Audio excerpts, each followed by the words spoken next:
I'm glad we have a small crew today. This will give us an opportunity to have a really good discussion with Cara.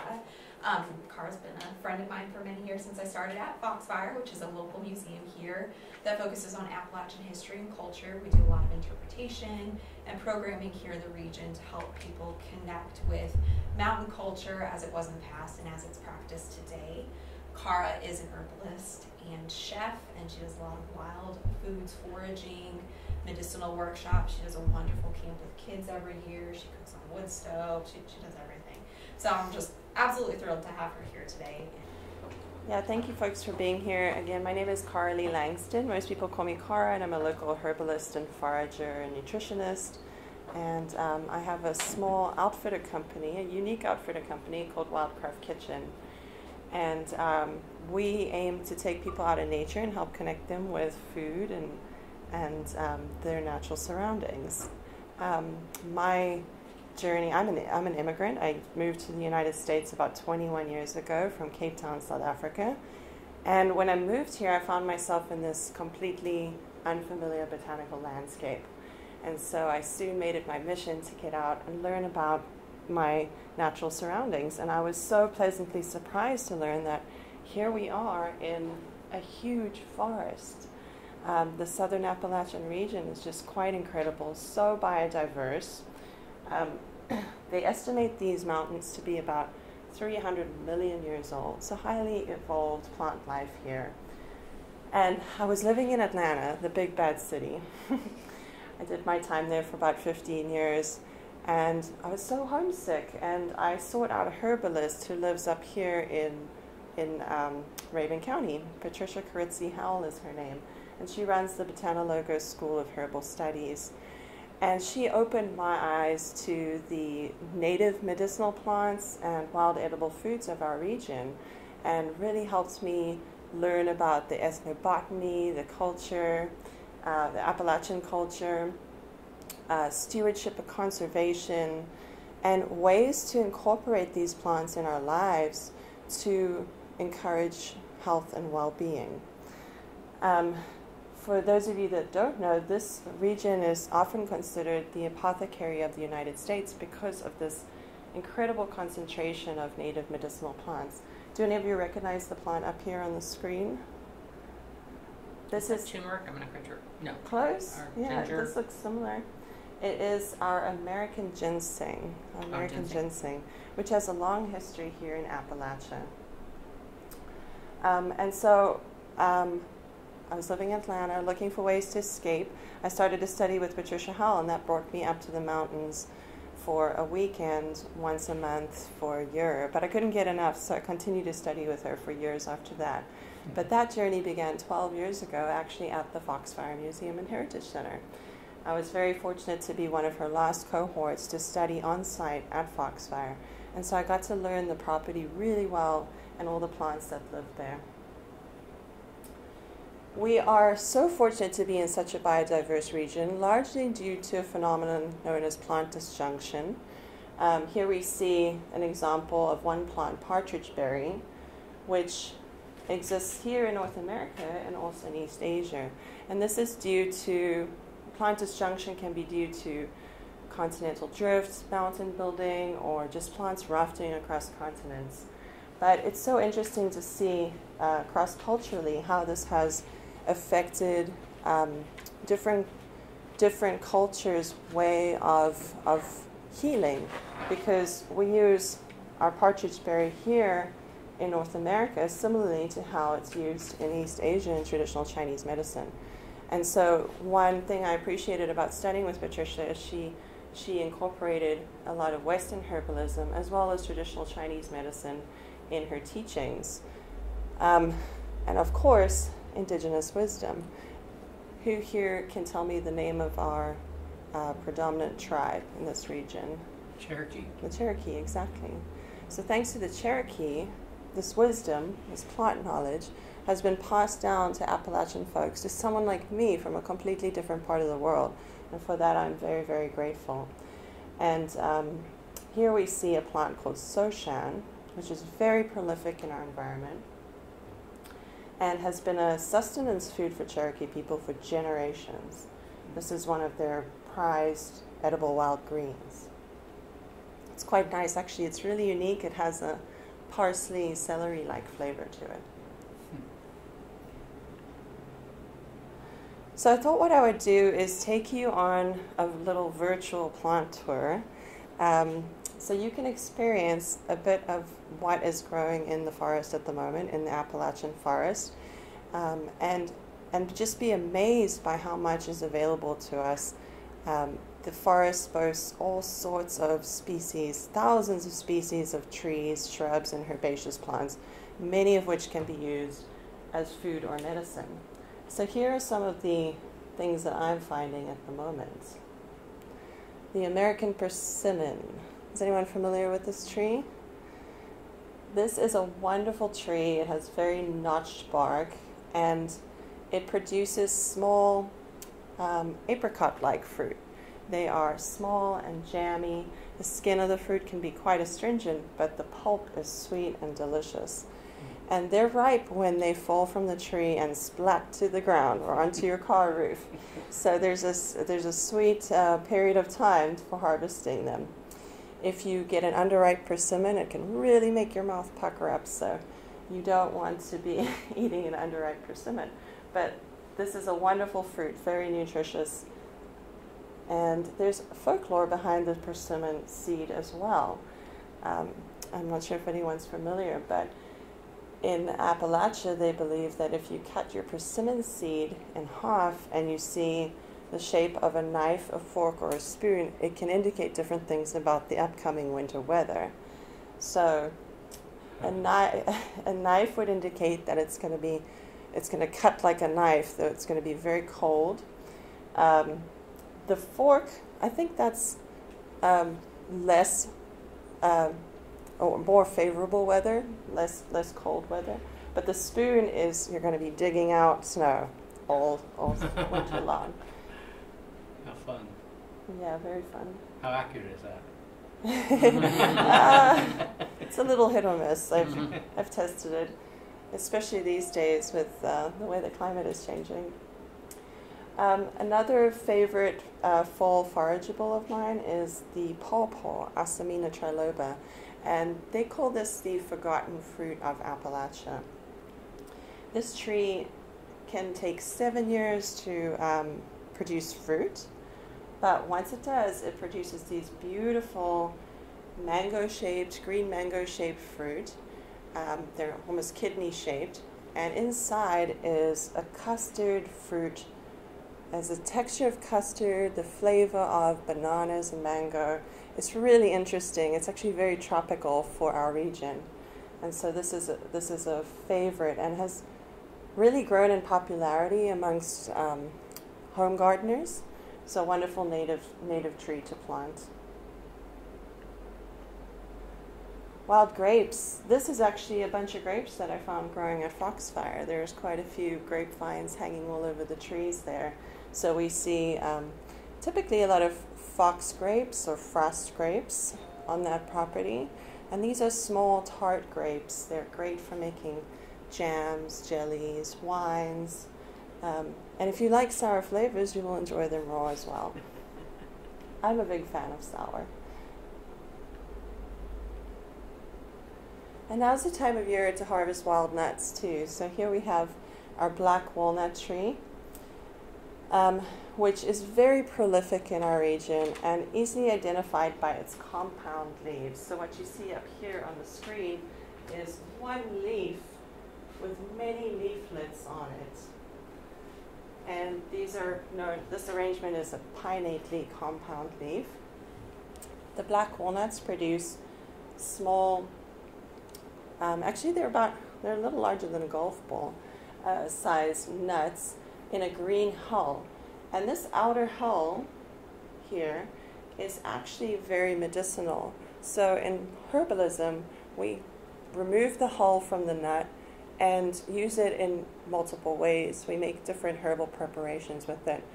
You can tincture it, which is where you take the hull of the nut and infuse it in a menstruum or a solution like grain alcohol or apple cider vinegar or glycerin. And then that extracts the properties from the hull. Or you can also infuse it in olive oil. I like to infuse it in organic olive oil in my oven, covered in a Pyrex dish. I'll let that go at about 170 degrees for 2 to 3 hours, and infuse the hull into olive oil. And the hull has anti-helminthic properties, anti-parasitic properties. It's antifungal. So it makes a very antimicrobial salve for your skin. When you take that olive oil and combine it with beeswax, you can set it in a tin or a jar to cool and create a healing balm that can help topically with any kind of skin ailments. So the outer husk, then, do you do it when it's like fresh? Fresh is best, yeah. Yeah, fresh is best. In that stage, when the hulls are green and the nuts are still young inside, and you can still cut through the black walnut, you can also infuse the whole nut into alcohol to make a liqueur called nocino, a digestive liqueur, which is also very good for the stomach. How do you spell that? Nocino, Nocino. Okay. Quick question. Yeah. We have a huge tree, and they're everywhere. I didn't know about the green part, but we tried drying them last year with no success whatsoever. Any suggestions? Yeah. I mean, Well, what I'd like to happened? use them, but Did they get moldy? they got Yeah. moldy, wormy. They were just Yeah, it's very tricky to catch them at the right time. So we'll typically dry them in onion bags and hang them. Try and get as much airflow as possible in as much of a climate-controlled space as you can keep them in. So you do want to monitor the humidity and always make sure it's less than 50%. Okay. Yeah. Do you remove the green part before you put them in the bags? Yes, so that would also influence the molding. I did both with no success. Okay, yeah, we live in the rainforest, so it's Right. very damp here. It can be quite Okay. tricky. So don't be discouraged. Know that that's happened to many folks before. Okay. Drying can be challenging. We're fortunate in that my husband and I are growers, so we have access to a greenhouse. And at the time of year now, when the walnuts are dropping, we can put them in the greenhouse to dry. So you lay them out? Yeah, we lay them out on wire screens, and there's fans going as well, so some airflow would be good. You have enough space for a greenhouse? No, we've got a greenhouse. Oh, there you go. But we do have a Greenhouse, digital. they Oh, rot. right. We do have a digital thermostat, and that helps us to monitor the humidity because that's really important. Thank you. Yeah, sure. So once you remove the green hull and you've used that for something, now you're left with the actual nut inside of its shell. And the outer shell is very, very firm. So once you're able to cure or dry those nuts for about 10 days to 2 weeks typically, then you literally have to put them in a brown bag and drive over them with your car. And that'll help you crack them open because they're very, very firm.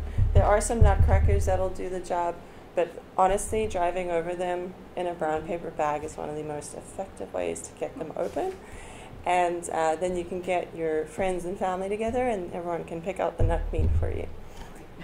Just a side note, Yeah. we have kitty litter made from crushed walnut or whatever they are. Oh, really? Shells. Shells. Yeah, walnut yeah. shells, yeah. Yeah, there's all kinds of products on the market using black walnut. You can also find the shells used as an exfoliant in homemade soaps. And here we have a couple other examples. So here's a black walnut salad that's actually made locally by one of our local farmers, Archaic Farmstead. Here we see the nuts shelled completely. And what you'll notice is, unlike a conventional walnut, these nuts don't break up into just two halves. They break up into pieces. So a little bit more tricky to process. And then here we have a product made by Gaia Herbs, which is based in Brevard, North Carolina. It's a wonderful herb farm. And this is a tincture. So this is an example of black walnuts that have been infused in alcohol or glycerin. And this is a liver and cleanse support formula.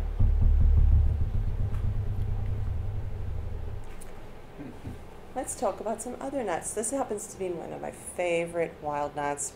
Actually, this is probably my favorite wild nut of all time, the chestnuts.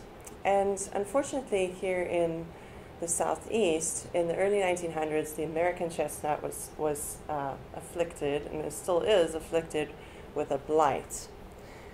And so today we very, very, very rarely find American chestnut trees that are actually producing nuts. You hear about them like they're these magical unicorns out there, but I have not seen one myself. I have a friend who lives in Kauai that knows of one. and he won't tell you about it. Sworn secrecy. But here on Black Rock Mountain, we do see young American chestnuts growing. They just get to a certain point, and then they get sick, and they won't produce any fruit, any nuts.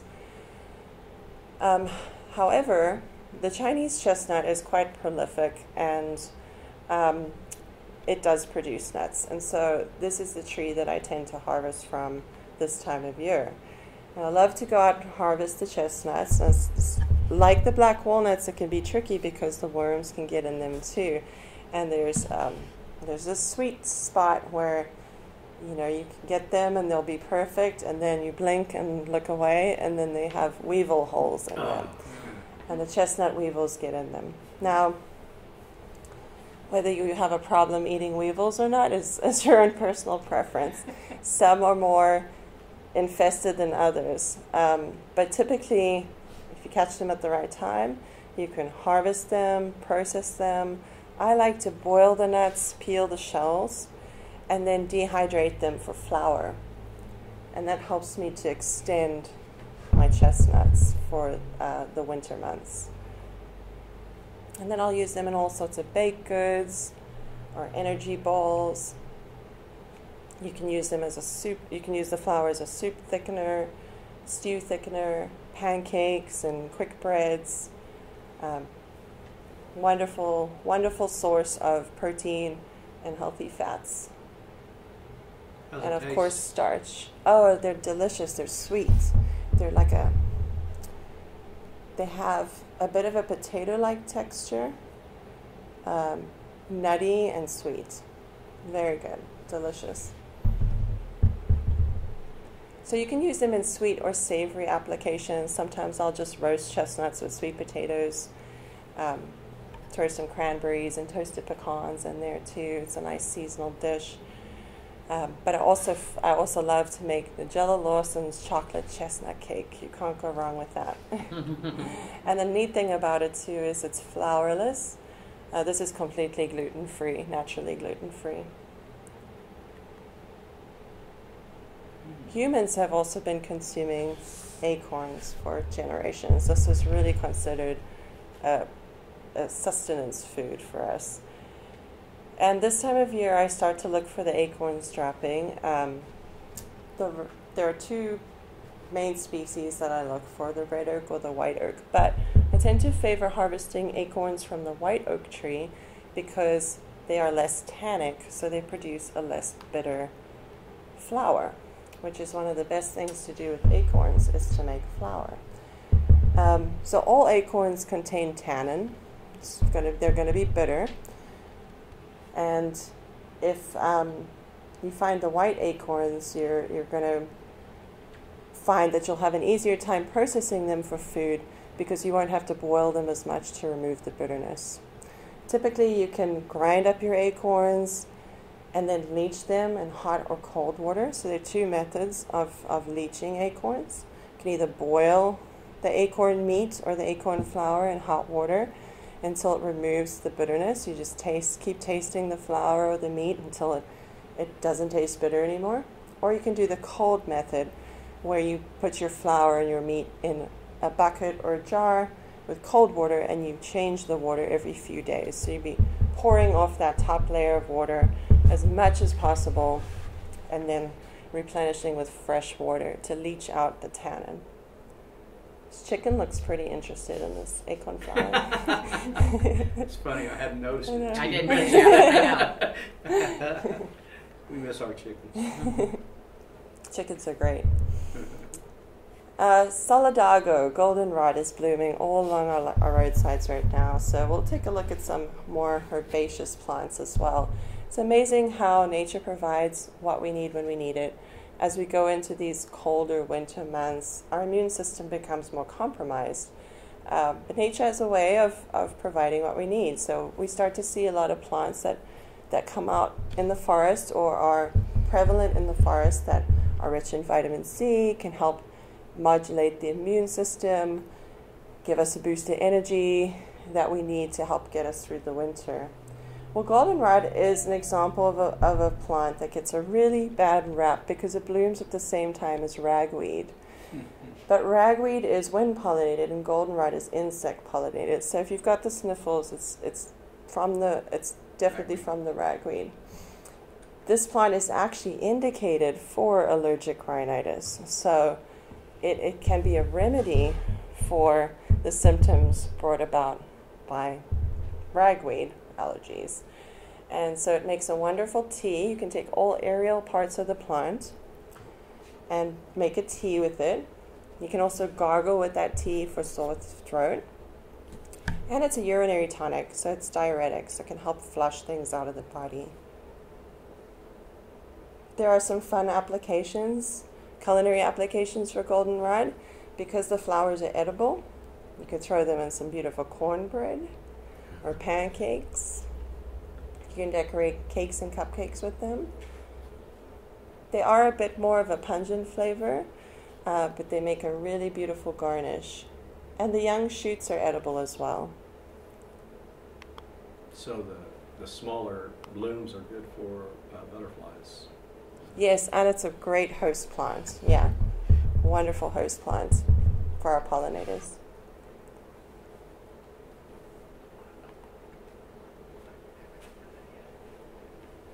Greenbrier or Smilax.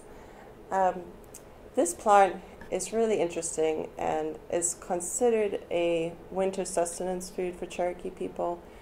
It produces a starchy edible tuber, like a potato, that can be boiled or roasted. So very good source of carbohydrates. And in the early spring, it also sends off a shoot with some young tendrils on it.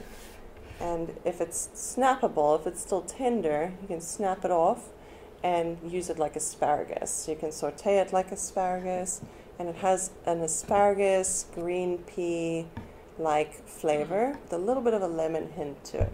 It's quite nice. It's very refreshing. Yeah, it's a welcome sight after a long sedentary winter of eating preserved foods and meats.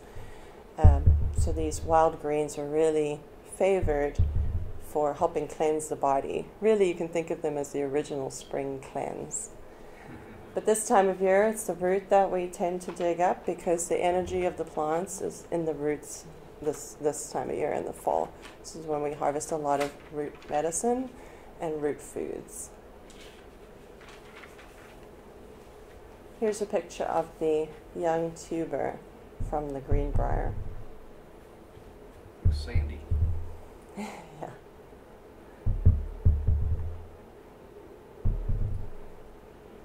Rabbit tobacco is also prolific in our landscape at the moment, and I don't consider this as much of a wild food as I do a medicinal plant. And this has a long history of use ceremonially by the Cherokee and also medicinally. And this plant makes a wonderful smudge, so it's great as a inhalant. It actually acts as a bronchial dilator, so you can think of like steaming with eucalyptus essential oil. You can use this plant in a similar way. And it acts via remote vasodilation to trigger receptors in the body that help us to breathe more deeply. So it's a bronchial dilator. It can be very effective for helping treat conditions like asthma and kind of tightness in the chest. And it can also be used as a herbal smoke to help with smoking cessation from tobacco.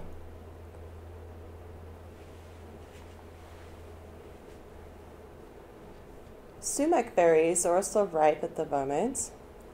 And yes, there is a toxic species of sumac. We don't see that so much around our area here in Rabun County. A little higher up elevation in North Carolina, we see that, and then down into the swampy areas as well by the water. And that sumac, though, has white berries. And what you'll notice here is this edible and medicinal sumac has red berries. And this plant is wonderful. It does tend to grow in colonies. The more you cut it, the more invasive it actually becomes. If you let it go, it becomes a really nice plant that you can manage pretty easily.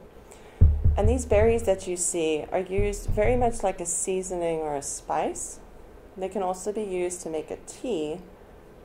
Looks like a short plant. Actually, can grow quite tall. Yeah, very tall. Blueberries, and it's More than like 12, 16 feet. Really? Whoa. Yeah. You mean the picture we just saw, was that tall? Or that was a little one?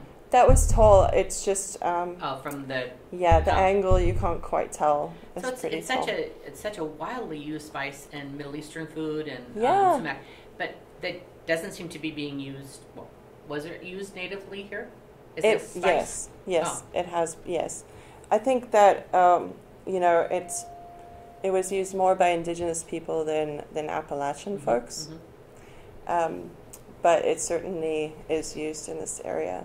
One of my favorite things to do with sumac spice is to mix it with cornmeal and then crust my local fresh mountain trout in sumac and cornmeal. It's very nice.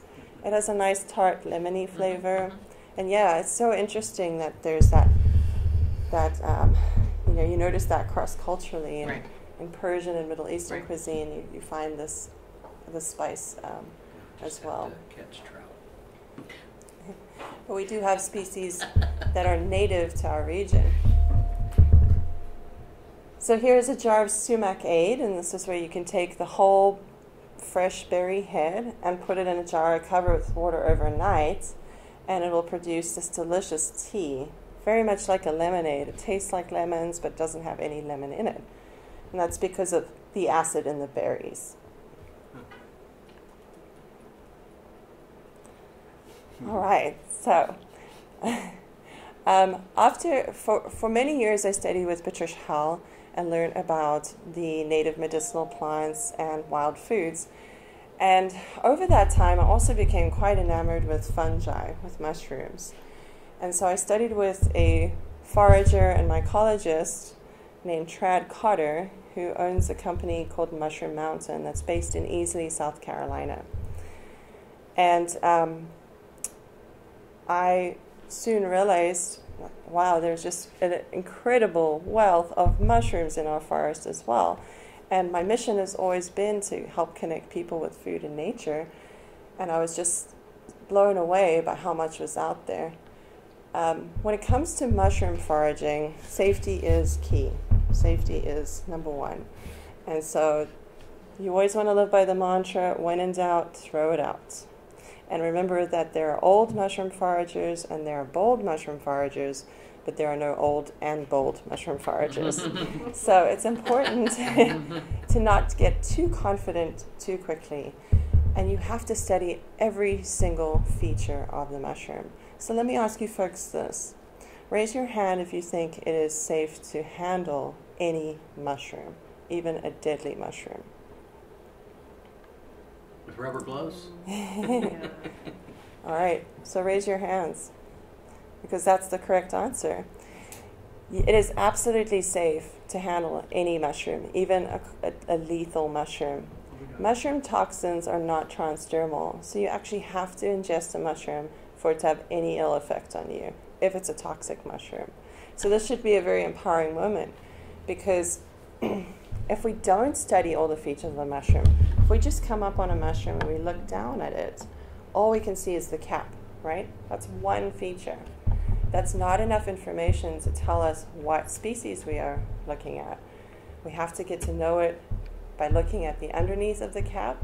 Often that is known as the fertile surface area, the part of the mushroom that produces its spores or its seeds. That can tell you if it has gills, like the mushrooms we purchase from the store. They have gills. You can flip through those gills like a deck of cards and they'll break off. Or maybe the mushroom has pores. doesn't have gills. Maybe it just has little dots underneath. Maybe it's jelly. Maybe when you look underneath it, it has teeth. Oh my goodness, what on earth is that? So all these features give us clues about what family that mushroom belongs to.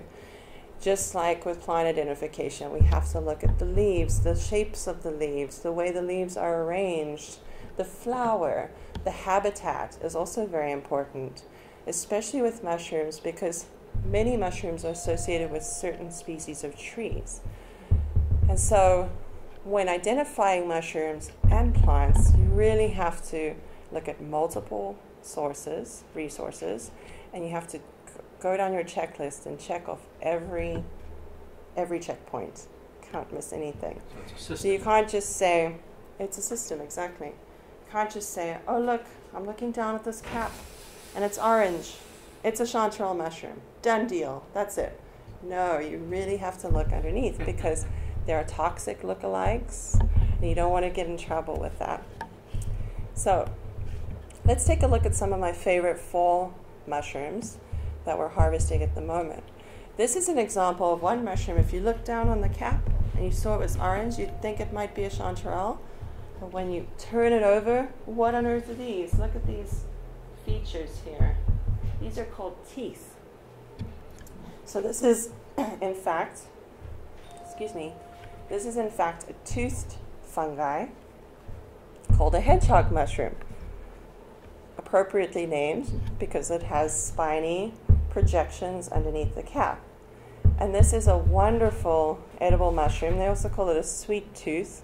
It does have a sort of sweet flavor to it.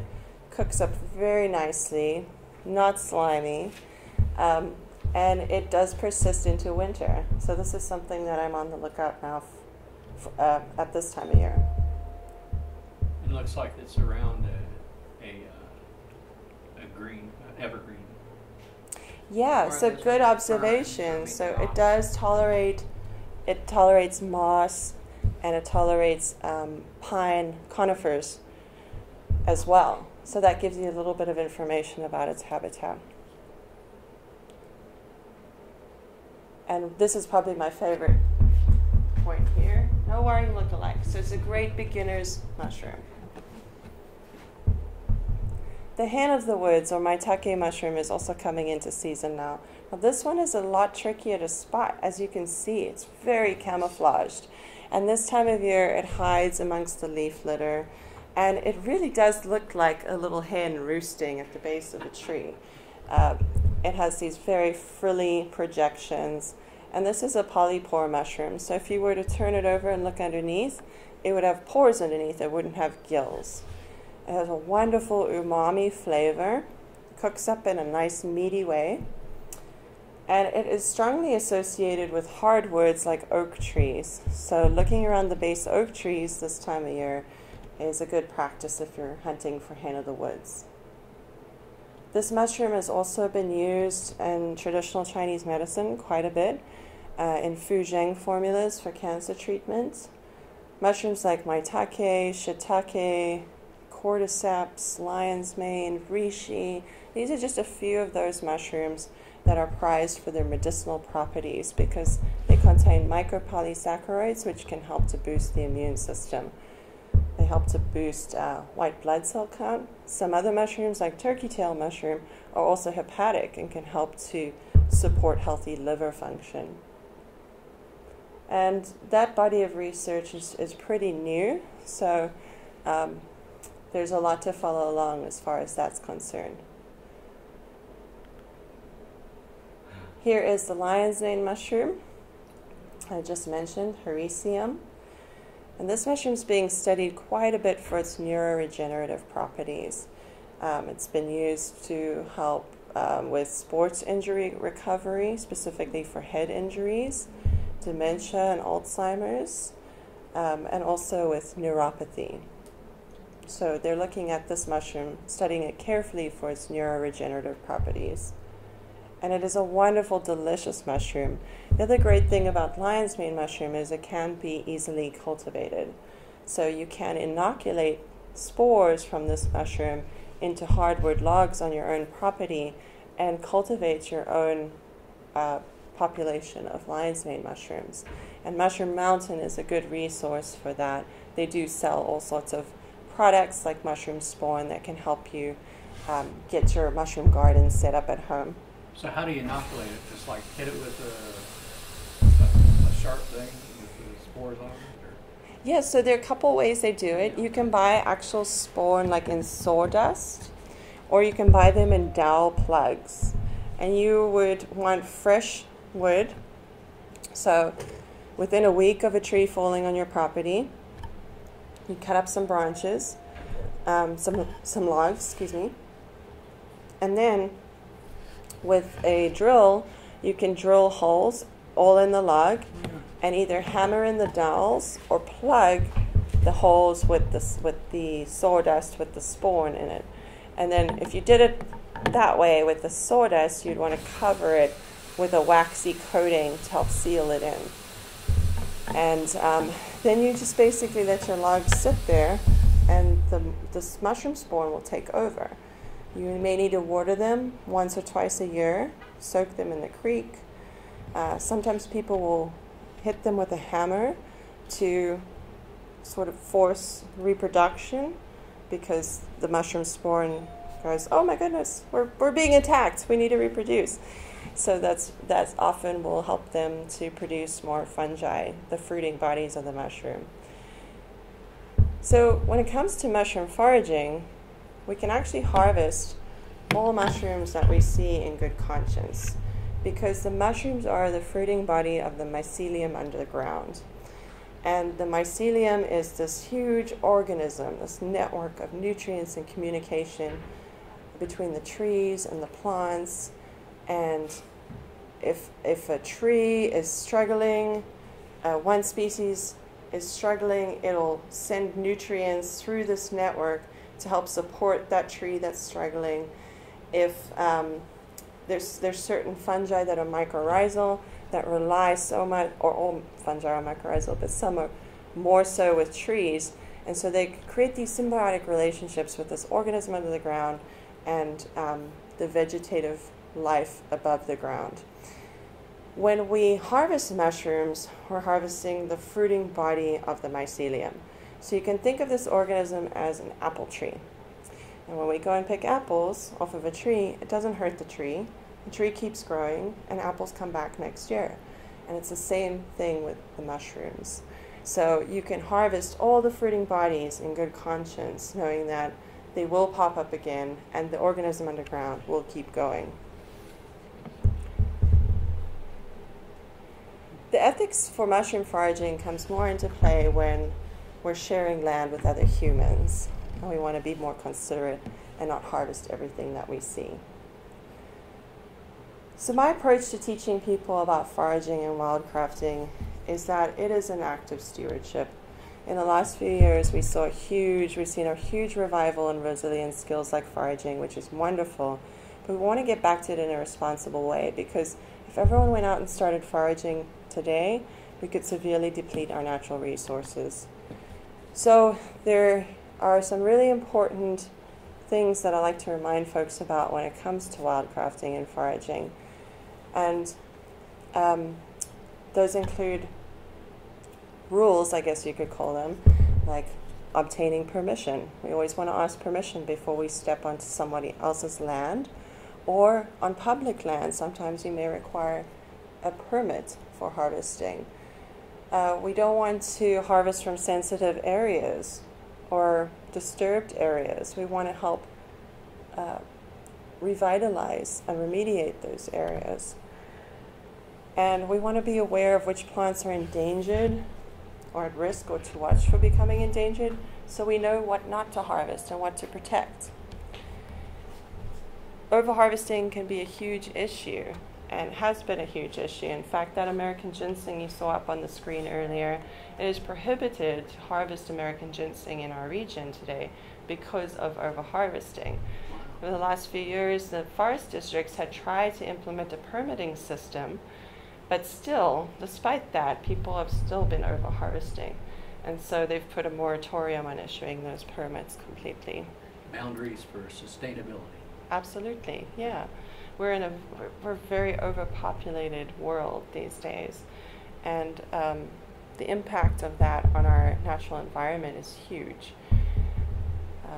Just helping to educate your kids or grandkids about not harvesting wildflowers in state parks is an act of resilience and stewardship. Because how do we know that those wildflowers aren't endangered?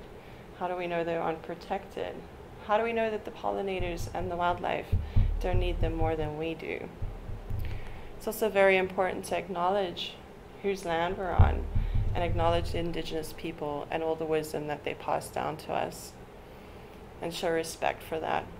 Cultivate wild plants as much as possible in your own home gardens, and practice stewardship on your own land. Practice propagation while you collect. At a certain time of year, you can actually go through the forest, and instead of harvesting, you can help spread seeds.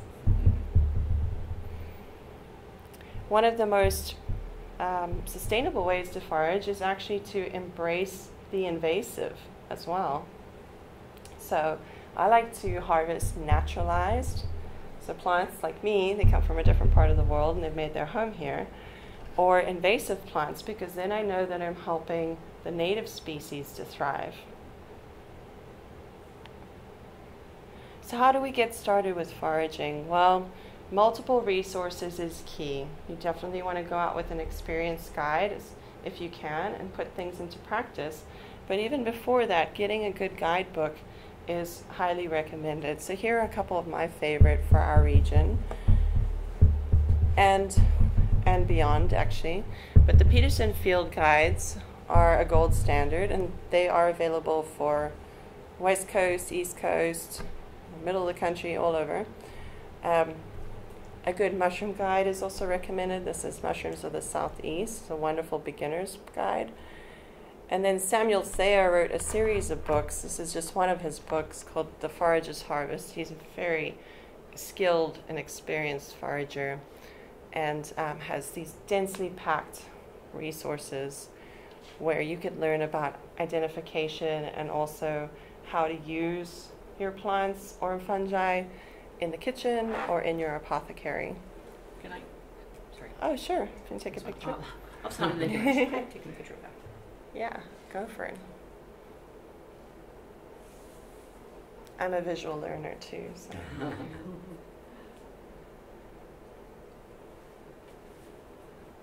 I'll come back to it. Go ahead. Okay, no Yeah. problem. I'll put it back up there for you. Thank you. Yeah. And then some amazing schools and organizations that you can plug in with in the Appalachian region are up here on the board. These are schools and then also individuals who lead foraging tours. I love to cross-pollinate and share other resources with people. I think it's so important for our collective knowledge. And all of these folks are just incredible. The United Plant Savers is a conservation group. They're a nonprofit organization that was founded by a herbalist named Rosemary Gladstar, and they help to raise awareness and education, provide education about medicinal plants and the conservation and stewardship thereof. They do run a campaign. If you own your own property and would like to get it listed as a botanical sanctuary and pledge to their stewardship practices, then you can get your property listed with them as a botanical sanctuary, and they'll send you a neat sign, and you can feel really good about that. Do they help you understand how to manage it? Absolutely, yeah. They provide all kinds of resources, and you can check it out on their website. It's ups.org. The Appalachian Beginning Forest Farming Coalition is a newer group, but they're a wonderful group. They help to provide resources for landowners that might be interested in planting native species like ginseng and ramps and golden seal on your property. And they offer all sorts of free webinars, as does the Organic Growers School, and the American Herbalist Guild. The BotanoLogos School of Herbal Studies is Patricia Curtsi's house school, and I actually teach for that school today. I mentioned Mushroom Mountain in Islia, South Carolina. The Wonder School is run by Abby Artemisia, a local herbalist who leads foraging tours and all sorts of herbalism workshops as well. And then Medicine Bow is based in Dahlonega area, and that's run by Mark. Oh my goodness, I'm blanking right now.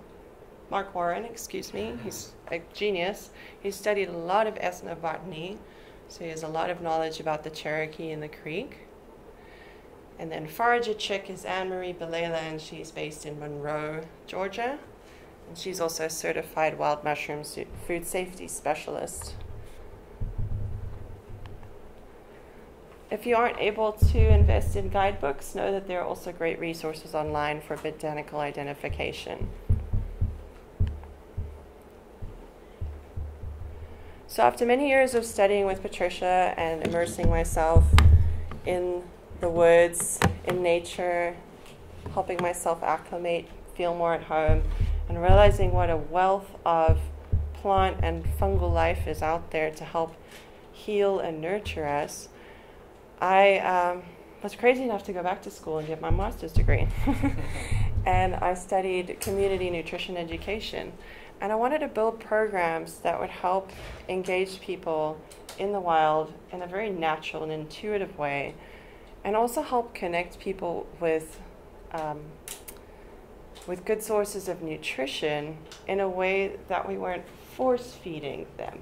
I was running or teaching a lot of government-funded programs, and a lot of those programs, they're all fantastic, but a lot of it was about, eat more kale, eat more kale. And I was teaching a lot of kids, going, ew, kale, I don't want kale.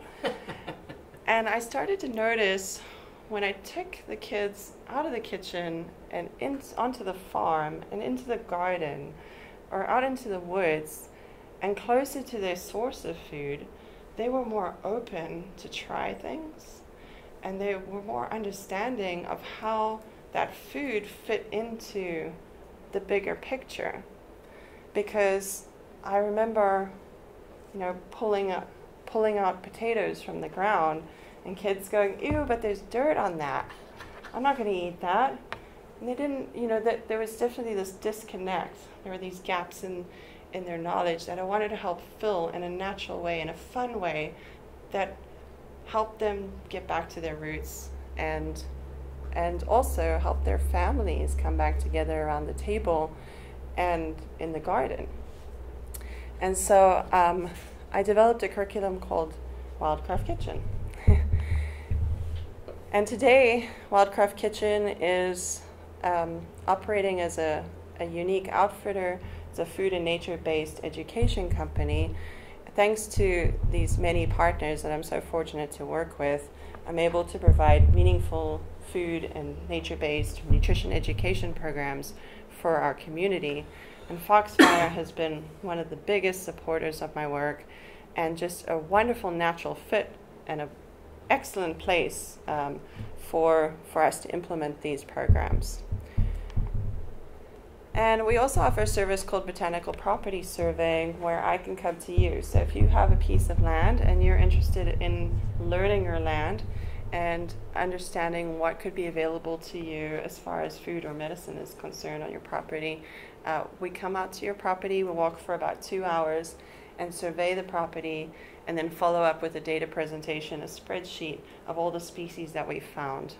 So this is just a bit of an overview and a taste of Wildcraft Kitchen and what I do through my work. And I just want to say again how grateful I am to Cami and the staff at Foxfire for always welcoming me there on the property. It's been a very special journey for me, having studied herbalism there 12 years ago to now running programs there today. And I'm just so grateful for the opportunity to do so and to help provide this kind of meaningful education for our community.